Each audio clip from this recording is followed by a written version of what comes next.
Tell me a fact and I'll learn. Tell me a truth and I'll believe.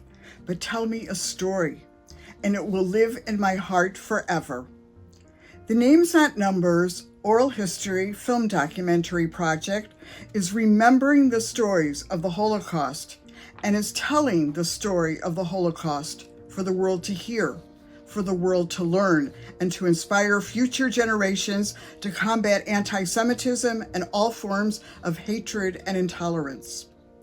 This unique project is in its 16th year. Over 2,500 survivors and 6,000 students have participated in it worldwide. The students were instructed by teachers and professionals. They learned interviewing techniques from journalists. They learned filming techniques and editing skills from documentary filmmakers. The students interviewed, filmed, and edited the 2-hour interviews with each survivor to make 20-minute oral histories that are compiled in the Names Not Numbers documentary at the school. You're about to view the documentary Names Not Numbers, a movie in the making. This film chronicles the students as they are being trained by the professionals and includes their reflections. In it is embedded approximately 10 minutes from each interview. This is the students' work. They're filmed and edited interviews. Through this project, our students are preserving history, and they are the witnesses to the witnesses.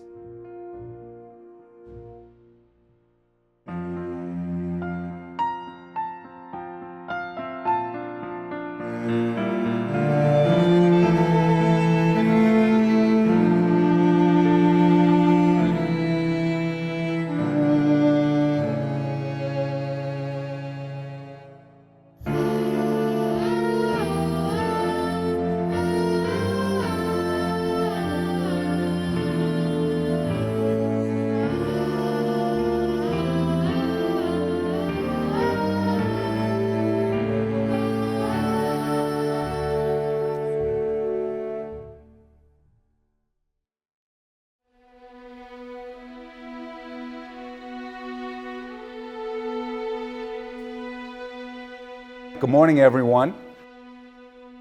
Welcome to the Names Not Numbers program. You all have the unique privilege of participating in one of the most profound experiential learning opportunities. The project that I'm going to be doing this year is called Names Not Numbers, and it's a program where kids go and interview Holocaust survivors to help find out more about them and film them to help create a documentary. So what inspired me is that my older sister, she was actually doing something like a written project about the Holocaust. I just got all this information from her and I'm like, well, why not learn more? You will soon come face to face with history as you will meet some of the most inspirational survivors who will share their stories and open their hearts to you. Last year I took a class that involved learning about the Holocaust and World War II in general, and it was heartbreaking. Jewish people in Europe were assigned numbers and referred to as numbers and not their names. This is the edited interview of a woman by the name of Fran Malkin, that she and her family were hidden. The Germans came into our town when I was 2 years old, and before that the Russians were there. I felt very emotional, especially the part where she was talking about her parents. It's a sad thing to go through and no one honestly deserves to go through that. I just can't live in a world without my parents, so that must have been hard for her. You'll be reading the biography. You'll be doing a little bit of research about what went on in that place at that time. You'll be writing the questions that you want to know about what happened before, during, and after the war. Because we get to interview real people, we get to hear their perspective on the story. This is showing the importance of referring to people by their individual names. I would like to participate in something that helps get those stories out to create more awareness. Names Not Numbers will allow us to learn the impact the Holocaust had and will help ensure that we can work together to create a warm and inclusive society. You may be the last generation to be able to do so, and we hope you understand the importance of this experience. We're going to discuss interviewing, how to prepare, research, react, and behave during and after the interview. Now, with interviewing, try to let a conversation flow. Feel the pace. We learned how to ask questions correctly, use a loud voice. I learned that you should speak in full sentences and be clear about what you're speaking. To go slow so they can comprehend it and think of what you're asking them. So if you didn't get the answer or the full answer, expand on that. Say, tell me more about this. Try not to ask questions that'll lead to a yes or no answer. Like try to ask follow-up questions and elaborate more. You should always be patient with these survivors because they might be a little emotional after all they've been through. Be mindful of those who are actually you're interviewing. Just let them talk because they know what they're talking about. Just let the speaker feel their emotions, and just if they start to cry, let them cry it out. Emotions can run high. Let them go through their emotion. Let them collect themselves. You may get emotional. It may affect you terribly. To be able to actually talk to the survivor, get a fresh perspective, and to be able to immerse yourself in understanding an event in a different way. I think that doing this allows us to take in history in the most optimal way. I think it will be informative. It will tell me a lot about history and how the Holocaust, so I can have a deeper understanding of the topic and use that for change in our modern society. How is all this information, all this research, this personal contact with a Holocaust survivor, how has this affected you? All right, kids, as you guys can see, these are cameras. It is what makes a movie a movie. On this camera, we are using a medium shot from the waist up. From this one, we are using a close-up from the shoulders up. We are also using something called the rule of thirds. Well, basically we learned how to pose the camera to get the best angle, how to zoom in.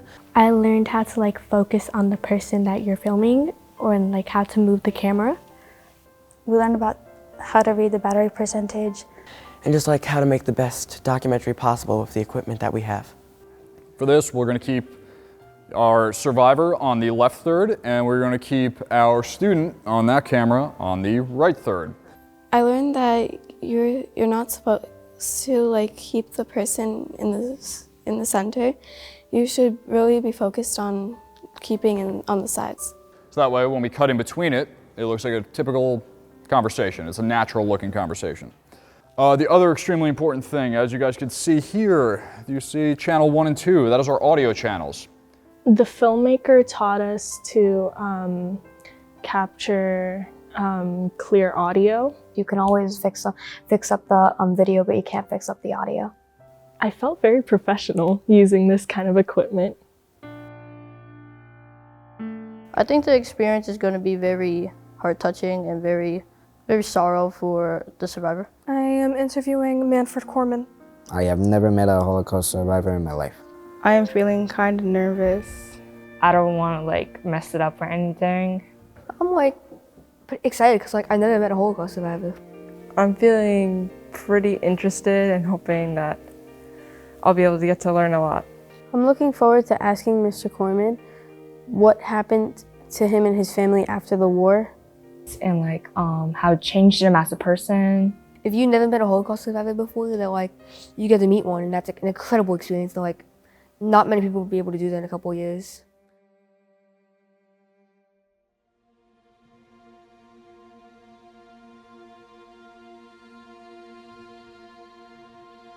My name is Rosalie Simon. I was born in Czechoslovakia, July 25th, 1931. Okay, I grew up in a little town called Teresva, Czechoslovakia. My childhood was a happy one. I had a lot of friends. I loved school, and I was, if I may say, a very good student. My family was very close. My mother and father were ultra-Orthodox. And they kept a kosher home, and we were 6 children, and everybody had their jobs. I was the youngest, and I really wasn't taking part in any of the housework because I had 4 older children to do it. So I had fun. And we were observant. We observed the Shabbat and holidays. And although my father was busy most of the time, but on holidays and Shabbat, we were all together and having a nice meal and a peaceful dinner Friday night. I was born in Hamburg, Germany. My family was, my older brother, who was 3.5 years older than I, and my mother and father. So there were 4 of us. Jewish family, attended synagogue. My mother was in the house. She was a home carer. And my father was a shoe salesman. My name is Seal Stock. I was born in Poland, September 2nd, 1933. I was born in Krasnoyarsk. It was really about 100 kilometers from Warsaw, which was the biggest city. I had 3 sisters. There was 4 girls. I was number 3. I had a sister Ella, a sister Ann. My parents were very, very good. My mother was loving, and so was my father. And really, at times when they had nothing, whatever they had, it was for the children. So even if it was just bringing a cookie home or something, it was always for the children. So basically, our children loved us. We had good parents. My religion comes from my father more than my mother. My father was an Orthodox man.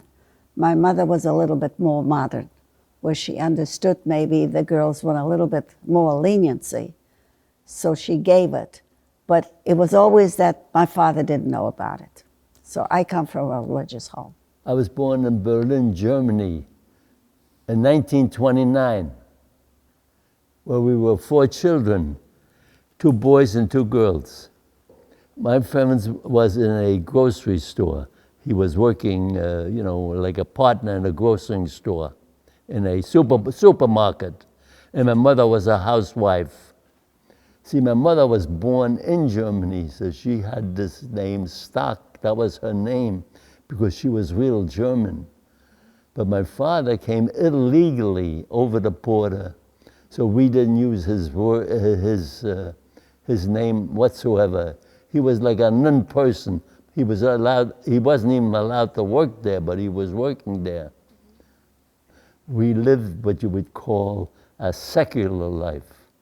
We didn't have big black hats on. We didn't have black coats on. We looked like real Germans. And that's why it was we couldn't figure out why the Germans didn't really like us. In Poland, the Polish people didn't like the Jews because they looked different. They had black coats, big hats. They only spoke their own language. We were the exact opposite. My name is Sonia Mayer Geismar. I was born February 16th, 1935, in a very small town in the state of Baden, which is in southwestern Germany. We were Orthodox Jewish, never worked on Saturday, followed the dietary regulations, observed the holidays, and went to synagogue every Saturday. I do know that we lived near a little brook that went through the center of town. My paternal grandparents lived a very short distance from us. They had a large house with a yard. My father had a business of tobacco and tobacco products and serviced stores, etc. And my mother helped him in his business.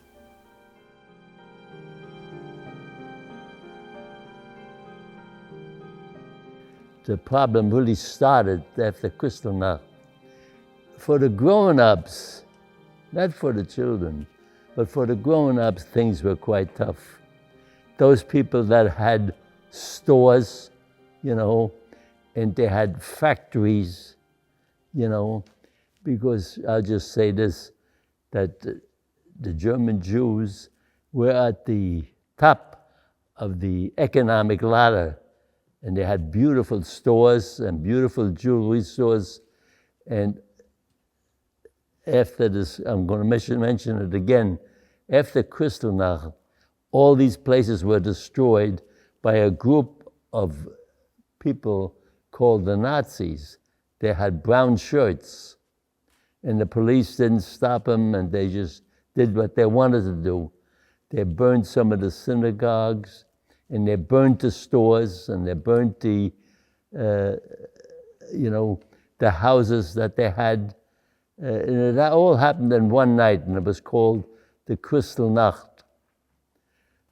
Well, that really goes to October 28th, 1938, which was a day that the policeman came to the door of a house, knocked on the door at 7 o'clock in the morning, and said that, and my father went to the door and answered the door. And the policeman indicated that we had to follow him to the local police station. We had about a half hour, 45 minutes to pack some stuff, and we had to follow him to the local police station, which we did. I don't have a memory of the packing. Remember, I was all of 6.5 at the time. But I certainly knew something was up, something out of the ordinary. Having to follow a policeman is a strange feeling. That policeman was the local policeman, by the way, who we used to see on the street and we used to talk to and so on and so forth. And he was friendly with us, but that morning that didn't work out quite that way. Okay, Kristallnacht is a night I will never, ever forget. I remember loud knocks on the front door, and Nazis barged in and threw the contents of the drawers and the bureaus to the floor, breaking crystal and dishes, etc. They then went upstairs to the bedrooms and tore up the quilts. My parents had beautiful light green quilts, which I loved, and tore them up. There were feathers all over the place. And then I looked down on the floor and I saw a picture of my father that was torn. And I was 3.5 years old. I thought that meant that he had died. I knew that he was taken away earlier in the day, and he was sent to Dachau, the concentration camp, where he was held for 5 to 6 weeks and had his head shaved, was beaten, had very poor food, bad treatment, etc. But he was released, as others were, if they promised to leave Germany as soon as possible. And then he came home. But Kristallnacht changed everything. It was like the before Kristallnacht and after Kristallnacht. It was the catalyst for German Jews to rush to get out of the country because they knew they could no longer live there. The war started on a Friday, I'll never forget, September 2nd, in 1939. And it seemed immediately that everybody in the city knew that the Germans are coming. And they said to get out of the city, Krasnoselsk, and go to a town nearby because they were not very hospitable to the Jews, that they were killing everybody, especially leave the synagogue And we left on that Friday. And we came to another town where my mother knew somebody, maybe cousins, and she felt we were going to stay with them. But that was Friday. Saturday, they took all the Jews, they told them to get out of their homes and go into a place like a market. And the Jews were all in the market, and there was the German people there. And they really were not very nice. My mother carried my sister. She was still small, I was 6. She was 4 years younger, so she was 2, so she carried her. And it seems that a child was crying, and one of the Nazi people took the child and hit it against the wall. So that was the first experience.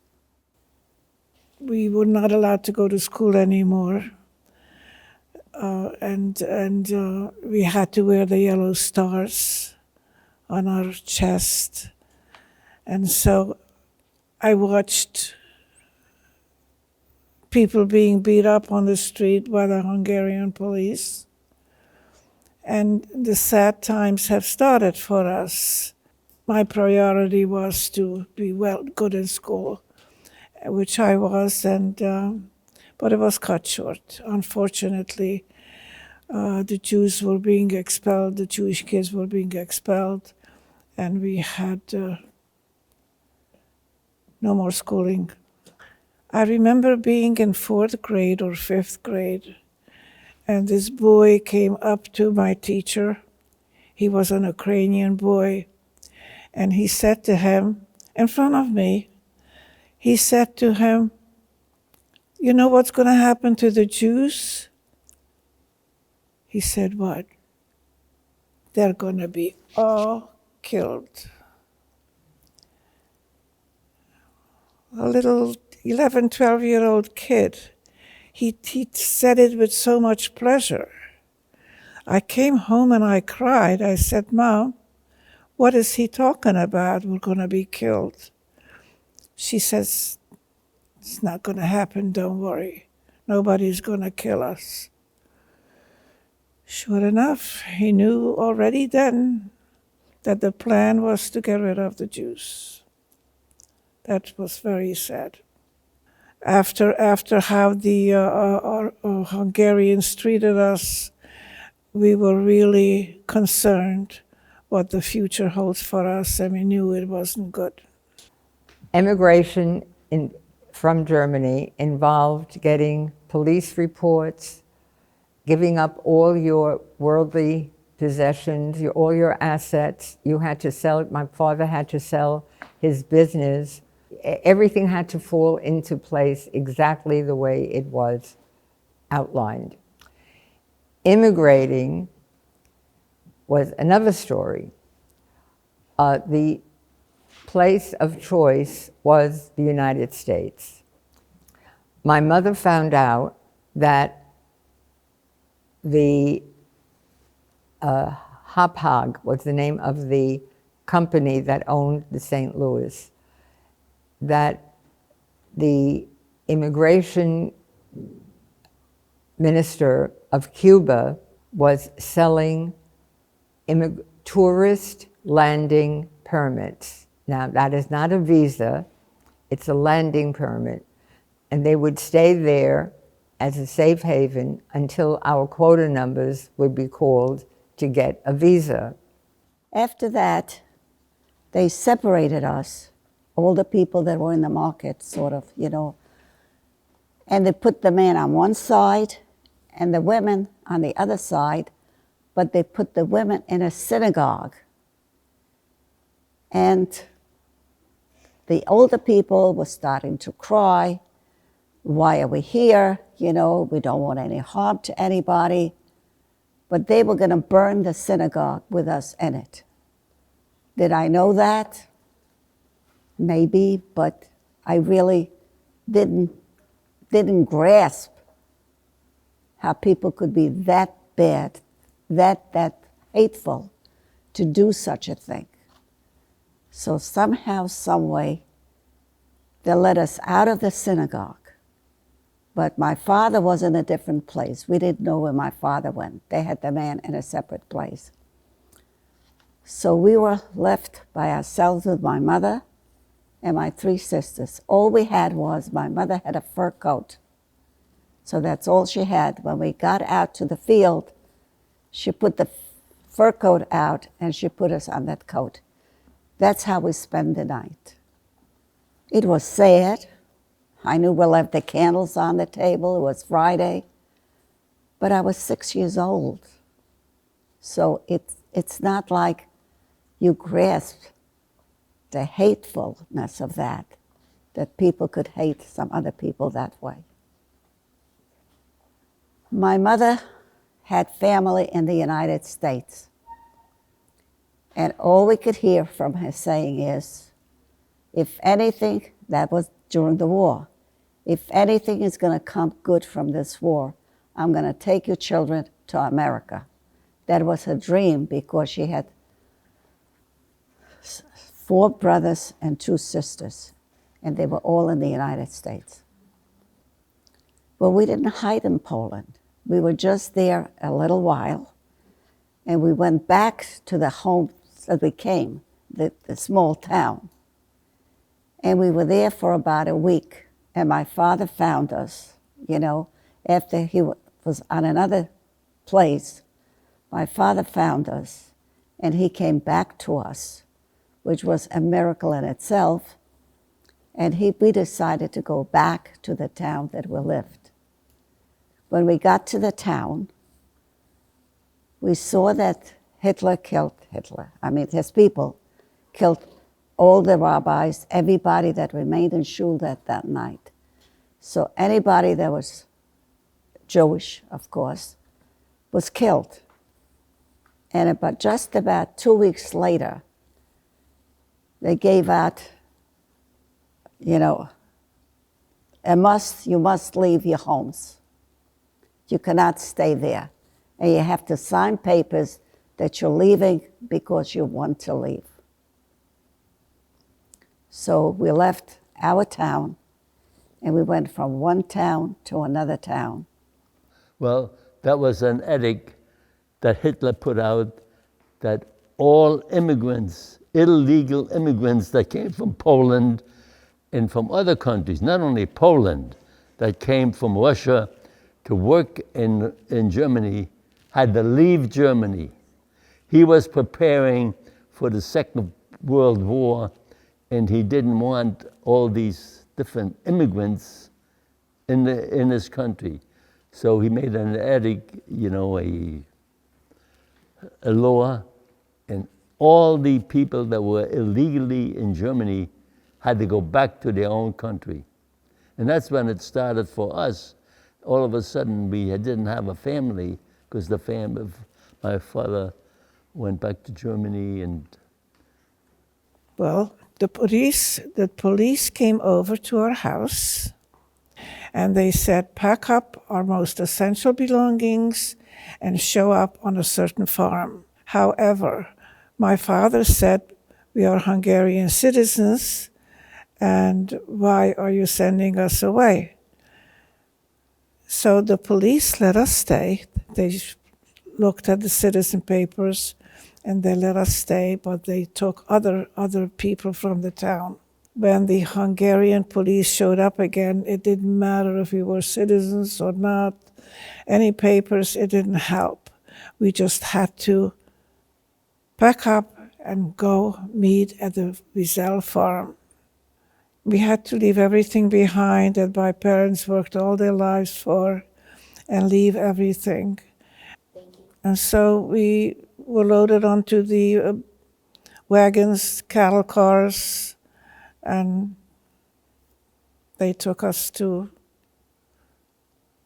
a ghetto. First we went to a ghetto. The Hitler regime decided that they would send away, or deport as we call it, deport all Jews where heads of household, like my father, were from Poland. So that's why they took us from our homes to the police station. And from the police station, they took us to jail, put us in jail for a day where they separated children and mothers from fathers and husbands. That night, we were brought back together at the railroad station. They took us from the jail, put us back on trucks, and took us to the local railroad station. When we went on the platform, we were then told to go into the train. There was a train there. And the train kept going east until it reached the German-Polish border. And the Polish town that we were going to was called Spongin. And so the train stopped on Saturday morning. We were into the no man's land, and there were Polish soldiers in front of us with guns, and there were German soldiers in back of us with guns. And we then ran across, and we ended up on the other side. No shot was ever fired, but we were then on the other side. We were on the Polish side in Spongin. Finally, we came where Russia entered and Germany rented, they made a pact to split Poland two ways. They will take part of Poland, and Russia was going to take part of Poland. And we had an uncle that was quite smart, and he said, it's better to be on the Russian side, because if the Germans are here, we're not going to be here. They're going to kill us. So somehow we managed to get on the Russian side. And so we went to a town called, I think it was Vilna, and they gave us, and we were given, where there was a school I had to be a school or a synagogue. It looked like a big barn, and they put us all up. So we were on the other side. Then the Russians came and wanted to register people. They needed people to go to Russia to work. So they came and they wanted to register people to go to work. So my father said, I was for the Bolsheviks the first time around, the First World War. I'm not going back. And my mother says, oh yes, you're going back, because I'm not going to see my children thrown into the walls and getting killed. So you're going to go back and you're going to register, and we're going to go to Russia. It's better to be by the Bolsheviks than to be by Hitler. People that were running some Jewish organizations decided to save the young kids of Germany because things were quite bad under Hitler's regime.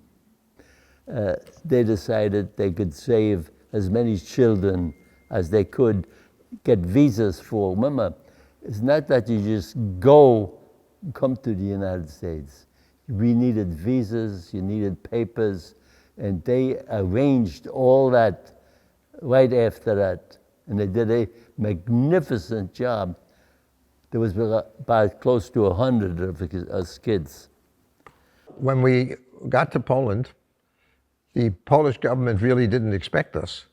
There were 15,000 families involved.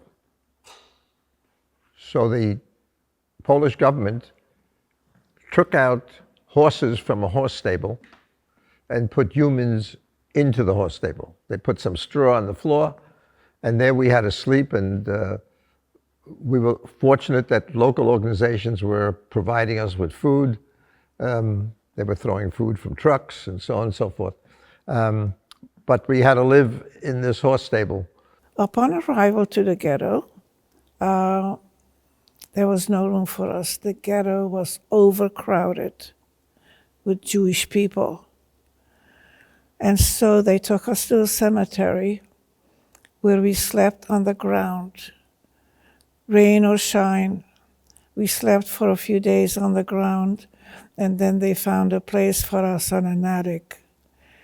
The attic had a few other families, and it was very hard to hear the children crying. They were hungry because they hardly fed us at all. And so I volunteered to entertain little children, to read them storybooks that they had brought from home, which helped them forget about their hunger for a while, and it worked for me as well. Little did I know at the time that that was not the worst thing that will happen to me. That's minor. And sure enough, it did. So my parents and I, my paternal grandparents, and 2 great aunts, we were a group of 7, plus other extended members of the family, boarded the St. Louis on May 13th, 1939. So there was a half-year gap because the President Bru, B-R-U, found out that Benitez, his immigration minister, was selling the landing permits and was pocketing the money. So the law was changed. In order to disembark the ship, you had to have a $500 bond and the approval of the Minister of State and Labor. So that law was in effect when we were in the harbor rather than at the dock. November of 1938, the British government, Parliament, decided to accept 10,000 children from the European continent to come to England. So in June of 1939, my brother and I had to go on a train from Spongin, the town we were in, to Warsaw, which was the collecting point for the 60 kids who were part of that Kindertransport group. The Jewish community had to find homes for all the kids who were being brought over to England before they could be brought over. So there was that kind of agreement. The next day, we were bused to Warsaw, to the Warsaw Railroad Station, and there it was obvious that war was breaking out because the military was there on horseback and they were all over the place, all over the place. In fact, a kid by the name of Joseph Camille, who became part of our story later on, was on that train as well. And then we arrived in England. And so we were taken off the ship and then taken to a large hall where we were to meet the people who said they would accept us. And so we did. It was a very nice, the people that handled us and fed us, and I would call it a very nice experience. Nobody really yelled at us. I cannot think of anyone of the grown-ups.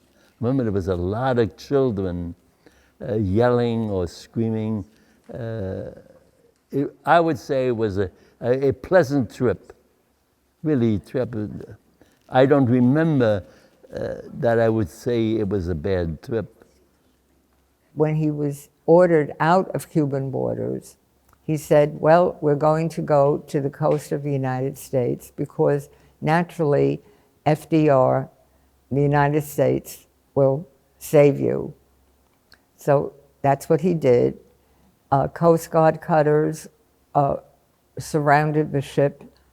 When all failed, entering the United States or Canada, the Prime Minister of Canada said, one Jew is one too many. So Captain Schroeder decided he had no choice. He had to go back to Europe. On the way, he made it clear that under no circumstances would he deliver the passengers to Germany. We were happy because Russia at that time needed people. And we were told by my father and anybody that if anybody asks you anything about Russia, just tell them what they want to hear. And I guess we were smart enough at the age of 6 and older, you know, okay, the younger one was home. We were smart enough to keep our mouths shut. And basically, we were with a family, we were okay. And my father got a job in Russia. And as little as he made, during payday, he would go out and buy a small red cookie. That I remember well. And he would split us among the four of us. So my parents were good to us, and of course we were together. So sometimes if it was a birthday or a special day, they would say happy birthday. My journey to Auschwitz was a very sad one, because when we were put on in the cattle cars in the ghetto, leaving from the ghetto, they counted 80 people to one wagon. I was the 81st person, and I was shoved into another car, which was traumatic to be separated from my family. There was Dr. Mengele, who made selections, who should go to the right and who should go to the left, although we didn't know what left means and what right means. So he directed me to go to the left with my mother. My sisters went to the right.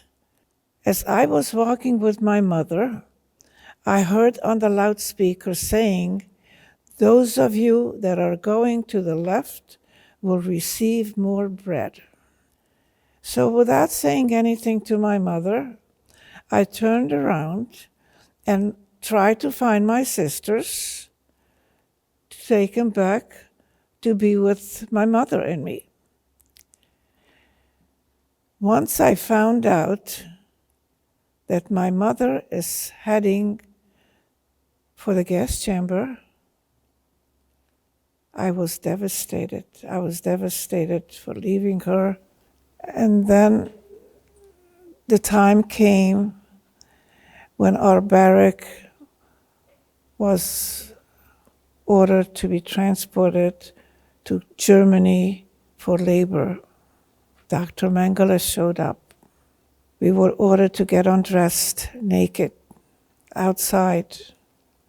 And one by one, we passed Dr. Mengele. Stopped me. My four sisters passed.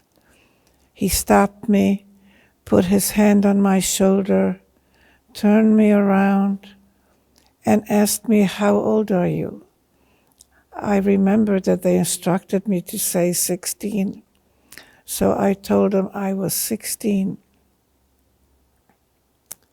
Obviously, he did not believe me because I was really small and skinny, and he ordered someone to lock me up.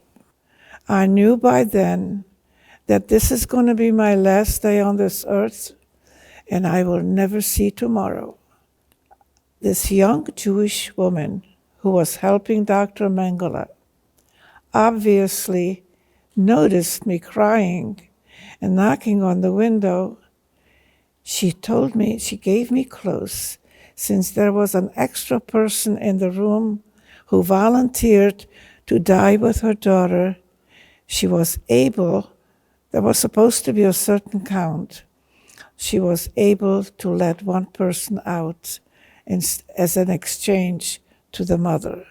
My sister Lenka told me, "Rosalie, don't worry, you will get more bread wherever you're going." She took my hand, and off we were running to the transport and ready to get on the train. I was so relieved that I'm finally getting out of Auschwitz, a burning hell. The American representative in Europe by the name of Morris Troper was able to arrange an agreement between Great Britain, France, Belgium, and the Netherlands. They divided the passengers among those four countries so that they would not return to Germany. We were assigned to live in a boarding house run by Mr. and Mrs. Lee.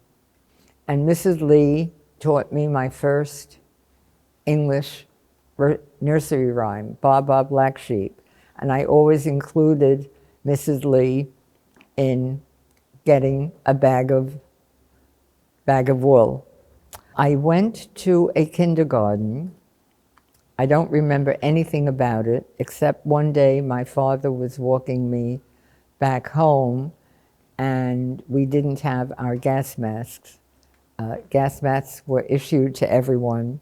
They had a horrible smell, and they were very unpleasant to wear, but necessary to save life. Well, I was treated well because my chefs was very nice to me. Of course, when we came back to the camp, it was the same thing. I was treated like everybody else, but I produced like everybody else in the factory. So I was a good worker. And as far as Geislingen is concerned, we just worked and did what we had to, and we had a kind boss.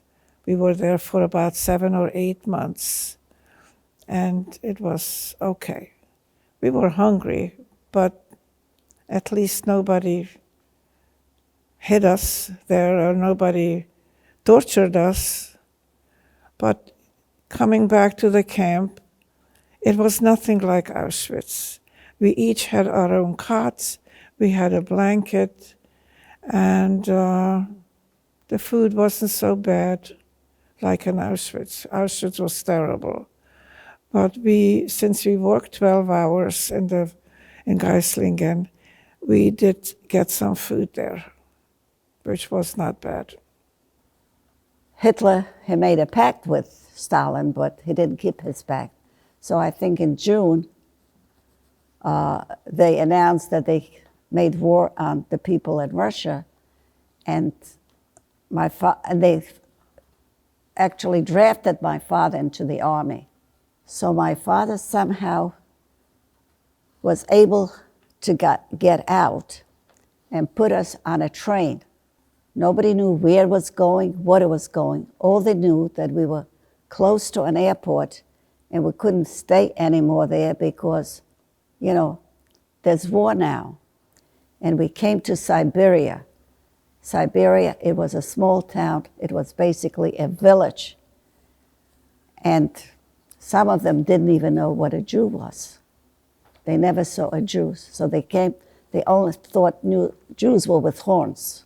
I guess that's what they were taught. So they put us into a school. So we were in the school, and they gave us some food, you know, but most of all, the people that lived there, they themselves didn't have much, but the people were so nice.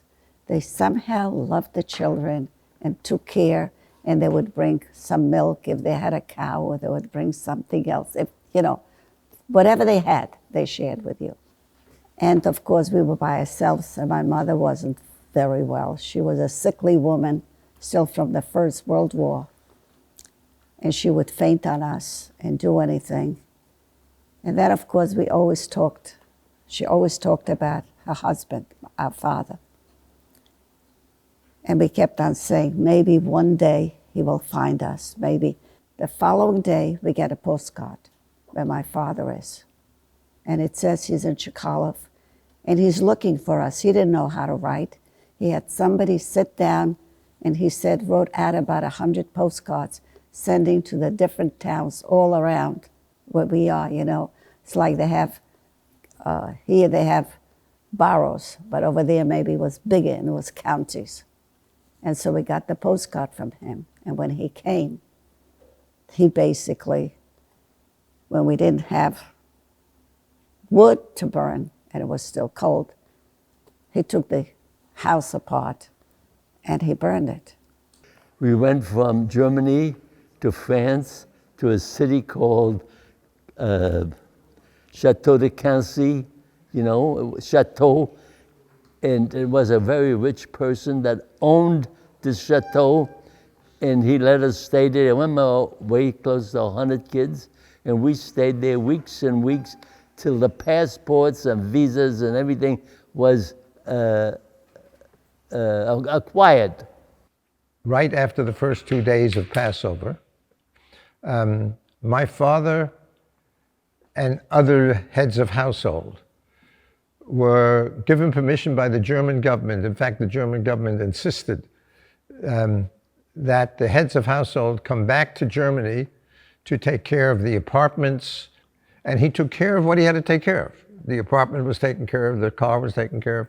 And while in Hamburg, Germany, he received a letter from a friend who was also a partner in business some years before in Germany, in shoe business. And with a permit, a boarding permit to travel from, on a ship to travel from Hamburg, Germany to Havana, Cuba. And so my mother and father agreed that he would go to Cuba and got there, except that the Cuban government refused to let the ship in. The captain finally made contact with 4 countries that said they would accept these passengers: Belgium, France, Holland, and England. And the ship landed in Belgium. Morris Troper, the man who arranged the division of the passengers, and the former person that was sent to Cuba to arrange an agreement with President Brew, were members of an organization that still exists today. It's called the JDC, the Joint Distribution Committee. And they raised a lot of funds to have these people in dangerous areas and to support us wherever we were. And when we finally got our visas to enter the United States, I always wondered, how did the United States government know where we were? And the answer was, JDC kept track of every person under their wing. Russia decided that it's okay for the people that came from Poland, if they have documents, they could go back to Poland. No, we went to Poland only to go into a kibbutz where it was run, I think, by highest people, and they were taking us out from there because the Polish people were anti-Semitic. We joined the kibbutz again. There were 6 of us. It was 4 and my father and mother. So they split us by age. My sister and I were the youngest. My father and mother were in another group. My 2 older sisters were in a 3rd group. And of course they said that I could not go with my father and mother.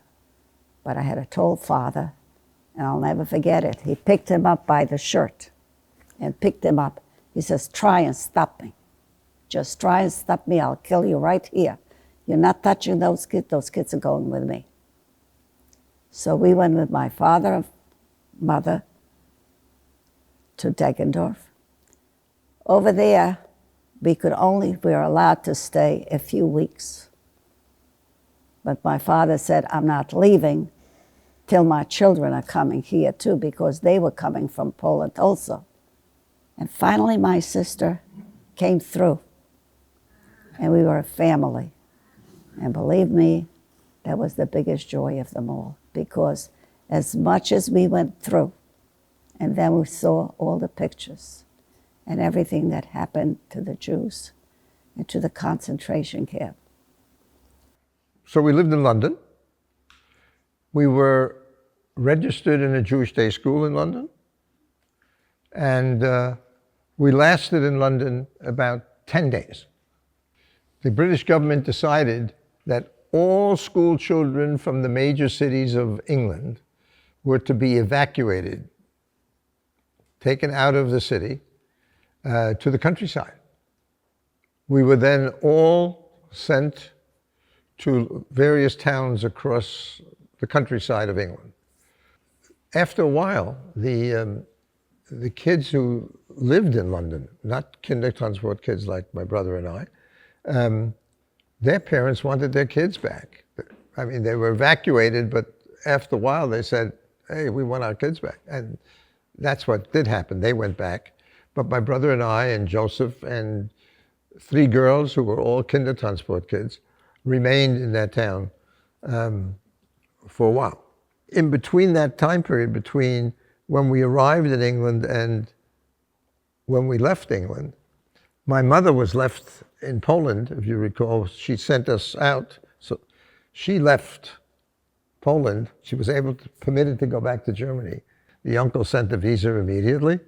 And my mother was able to leave Germany. She found a way through Genoa, Italy. She took a ship through Genoa, Italy, arrived in the United States in April of 1940. It's hard to say how they would come to me and say, you're going to the United States. Had nothing to do with me. No one would come and ask me, do you want to go, or something like that. It was just pure luck that they picked. You go to, let's see, like my younger sister went to England. I went to the United States, and I had an older sister. She went to Israel. And it was just luck. They picked, age groups. And then from there, we went straight to Marseille, which is a port city, the biggest port city in France. And there was a ship there called the Serpo Pinto, which was from Portugal, and it was neutral. It had nothing to do with Hitler, with the war and anything. It was a neutral country, and we were allowed to go on to that boat. My boss informed us what's going on with the war.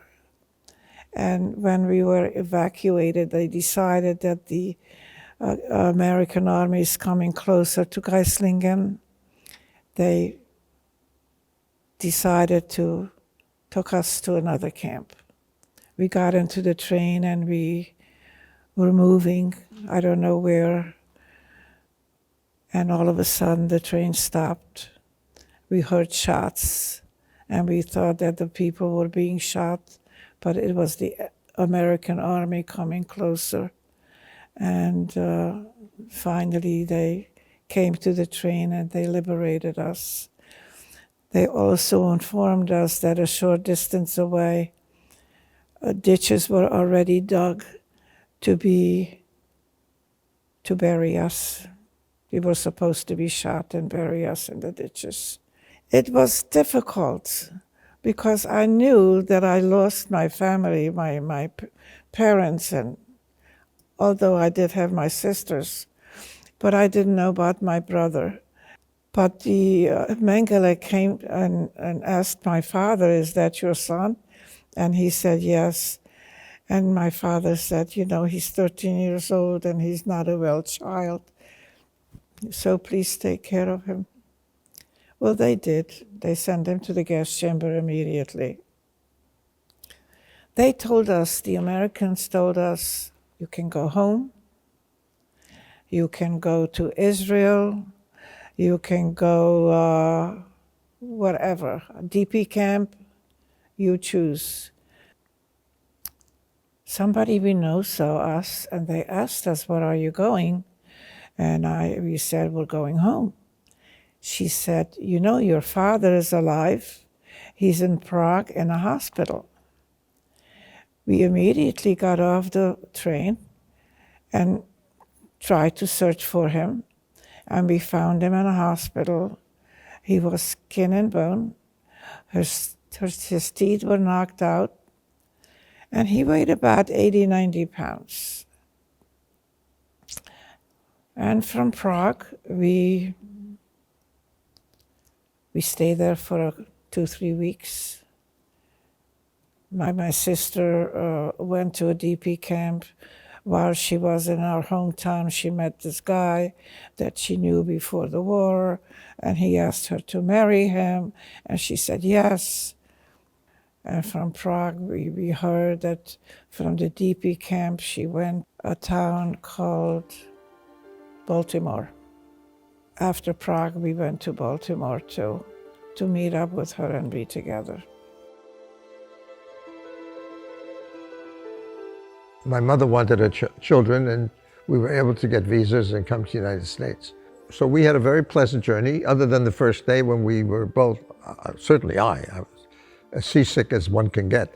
But once that was over, it was a fine journey, and I liked it. We landed in New York City, in the harbor, and the government came to the ship rather than people having to get off and going to. And then it was some days later, I think December 11th, that the United States declared war on Germany as well. My father, who ended up who was in Holland, if you recall, and the Germans went into Holland, into the lowlands, and the area where he was interred became a concentration camp for the Germans. But no matter what, he was freed, and the camp was freed by the Canadian Army in April of 1945. He didn't arrive in the United States until July of 1946. So it was a year plus that it took to get my father to come to the United States. And then we became a family again. I never felt discrimination. I had my own hang-ups. I mean, I was pretty screwed up for a teenager. I mean, I was a stutterer. I was a sumthucker. I was a nail biter. And I was a bedwetter at the age of 14. And I mean, that's not quite normal. But my father arrived in July of 46, and I can tell you that it wasn't too long thereafter that those 4 charming characteristics that I just described left me. And I stopped stuttering, and I stopped doing all those other things. So it tells you something about having a family situation back into normalcy of some kind makes a difference. And let me tell you, my brother was thrilled that he was no longer responsible for me. My father was, and mother, and we were all together. I then went to Queens College and took a bachelor's there, and then was drafted into the Army, came out of the Army, took a master's, and then did some postgraduate work at Columbia Teachers College, and went into the teaching profession, which I loved. Well, we woke up early in the morning to view the Statue of Liberty, and it was a wonderful feeling. I mean, I didn't know anything about the statue. I was, at that point, nearly 5, because we arrived at the beginning of February 1940. But it was such a relief for us to be in the United States. My family was very fortunate in one way, and that is my parents' siblings were all saved. Some came to the United States in 1936. My mother's sister just hated living in Germany. She could not bear it. And she was about 20 or 21, and she left on her own to come to the United States. My mother's aunts and uncles, with the exception of one, was able to come to the United States. Well, I was always interested in what was going on in the world. So I majored in history in college and then became a social studies teacher. My uncle that lived in the United States since the 20s, that's my father's brother. And he found out from the Red Cross that my father is alive. And he wanted us to come to the United States. So he sent us visas, and we were able to come to the United States. It was a very rough trip. I was sick the whole time. But thank goodness we got here. And in night school, I met my husband, Sydney. And we each had to find a job because we didn't ask for support from the government or any organization. We just went to work and provided for ourselves. So we wrote to my mother's brothers. She had 3 brothers and 2 sisters in the United States. And she decided that we will get documents, which we did, which we paid for. And we got back to Silesia, and we came out from Silesia. We came out on a Marlin, and it took us 10 days to cross to come to the United States. And when we saw, I was sick on a boat. For whatever reason, the coffee got to me or whatever. So everybody said, it's too bad she's 16, but she'll never see the Statue of Liberty. But the funny thing is, as soon as we hit the port, I got up, I was well. My sister said, what happened to her now? Now she's okay, before I had to bring her something to eat because she was dying. So seeing the United States was seeing heaven and the Statue of Liberty, really. And all I could say is, thank God for the United States. I would say that my life started with Sam. And we had a nice apartment, and we worked together, and we saved together, and we have the beautiful family that we do. So life in the United States was not just a dream, but something I could have never imagined. We were just on it was a big ship, and it was a pleasant trip. That I have to say was a pleasant experience.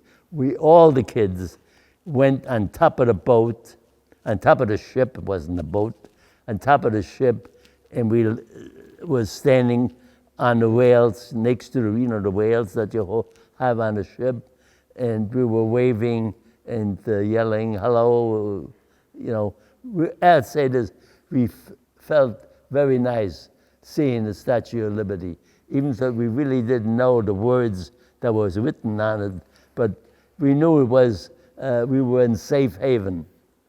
People from some organizations, Jewish organizations, I think they were called Hayas, they stayed with us till we completely separated and went to the families that picked us in Pleasantville. And we stayed there, and we learned the language, and we ate there, and we slept there for quite a while before American families, I wouldn't say adopt us. They didn't adopt us as children. We were too old to be really adopted. There's a word, they took us into their homes. Everything was very pleasant. I have to say that. They came to Pleasantville and they picked certain boys and certain boys, whether they didn't have any children, some families didn't have any children, and they wanted some children to come. And I would have to say the whole picture was very pleasant. And I stayed there only for, I don't know whether it was 8 months or 6 months. And then I went to, she had a sister that was a sister and a husband that owned an electrical contract store. So they decided to take me in and teach me how to be an electrician. I would say that's probably what it started. became a baseball player, and but no problem assimilating. The family that I lived with, remember they said that they had a son that was an electrician, and he lived in Yonkers, and across the street there was another family, and I was drafted in the Air Force. You know, in 1948, they needed soldiers in the Air Force, so I was drafted in the Air Force. When I came out of the Air Force, my half-brother, the one I stayed with all the time, he said, the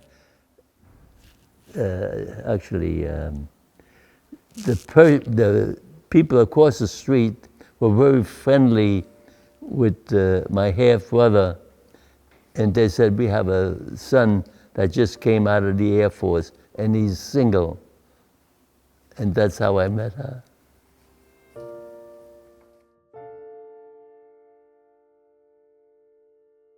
Ask your parents, no matter how old you are, all the questions you have, whatever it is. I have to say, I never really discussed my experience with anybody. This is the first time that people really ask me. Interviewing an actual Holocaust survivor through Names Not Numbers is important because you hear a first-hand account and story of an individual who actually went through the Holocaust. You get to actually interview them and ask any question you want, and it's not like just reading a book where you could be left with questions.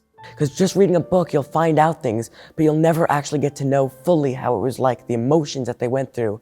It's better to actually face this person and get to sympathize what they went through. My daughter found out that I wasn't born in this country when she was going to school, and she was still in kindergarten. My excuse was, that's too much to tell, and I don't want them to know all those horrors. This project is so important today because it helps us have a better understanding of the Holocaust survivors. Each survivors have different experiences from the Holocaust, so it's good to know each and every one to piece it together. It really changed my mind about like how the Holocaust actually happened, because like I got to see the first-hand account of someone who experienced it. That's interesting. The first time I told my story, I would venture a guess, was about 20 years ago. It was like about 2010, something like that, that I started to talk to college kids. And I am happy to do what I'm doing, to teach the public about the sad past that we went through. To see them talk about something so big, it like made me realize that everything that we go through is kind of much smaller than what they've gone through. So we need to realize how lucky we are for what we have and what we do. How I'm grateful that they allowed to share their story to us, because he is informing me and telling me information that will really be useful later in life. It's very important that we learn those stories while we still can. It most definitely is worth signing up for, and you will learn a lot throughout doing the project and program. It's very nice of you to take the time and to give the story. It's a good thing to know and to understand that you should love your neighbor just like you love yourself.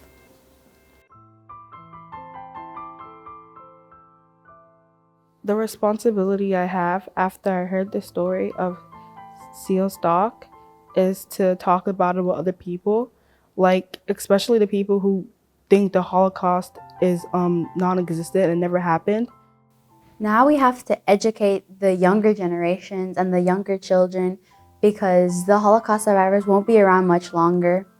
I'm a breed that is going away. So we depend on you, good people. Do I believe that there is hope combating anti-Semitism? That's why I'm doing what I'm doing. And I think what we're going through in this country today, you have to be very cognizant of, because it's your country in the future. Unfortunately, the next generation may not have the opportunity to interview Holocaust survivors, and it's important to share their stories with as many people as possible. This project can inspire a feeling of sympathy for the Holocaust survivors and for any other form of ethnicity or religion that is suffering discrimination. Tell other people about the survivors' story and learn more about them. I think that learning about the struggles that the survivors faced might show people that they were strong enough and brave enough to overcome it. If you know your history, anti-Semitism has been going on for thousands, let's make it 1,000 years. And it's showing how what has been going on right now has been going on for like a very long time. Well, there's some people, there's always going to be people like that, and that's why this program is very important. Just some people have this hatred or dislike or this, that, and you're not going to change that. Well, you better combat it. But you have to combat every other ism as well. After the documentary is done, I think I could reflect back to it. It shows the experiences that these people have faced. You'd see like the clear, genuine emotion from the Holocaust survivor. I have actually heard like a really experience, so I would tell them what I have heard. You must remember the past, because the past influences the present, and the present influences the future, and you are the future. You must see it to fight it. Somebody has to fight it. And it has to start with you and me that is still alive. You have to educate yourselves first to know what Holocaust denial is about, and you can't do that unless you know all the ramifications of the Holocaust and the hate that was generated. We do these interviews to really hear their experiences. We know what they went through. A person-to-person contact gives more sympathy for others. I think it's my responsibility to clear that misinformation and make sure that the truth is told. I can show people who don't understand what might happened before, and they can actually understand and realize what happened to these people. I feel very strongly about saying who I am, believing in what I believe in, and not being bashful, but also being very cognizant and respectful of all the other possibilities that other people are involved in. My message to my generation is to just be yourself and express yourself in your own unique way, and don't change it for anybody else, no matter what they say. There is room for everybody in this world, and there should be no hate.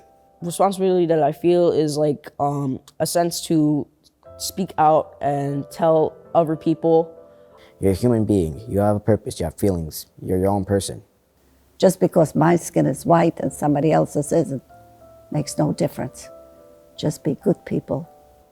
We've had our enemies in the past. We have to build up the spirit of oneness in humanity. I appreciate them coming out here to tell us their stories, even though they could be traumatic and sad. I'm gonna inform all my friends and family about this and make sure they watch it, because the only way we can combat hate and anti-Semitism is to inform the new generation. And we have to take stands, and we can't be afraid to take stands. What else can we do?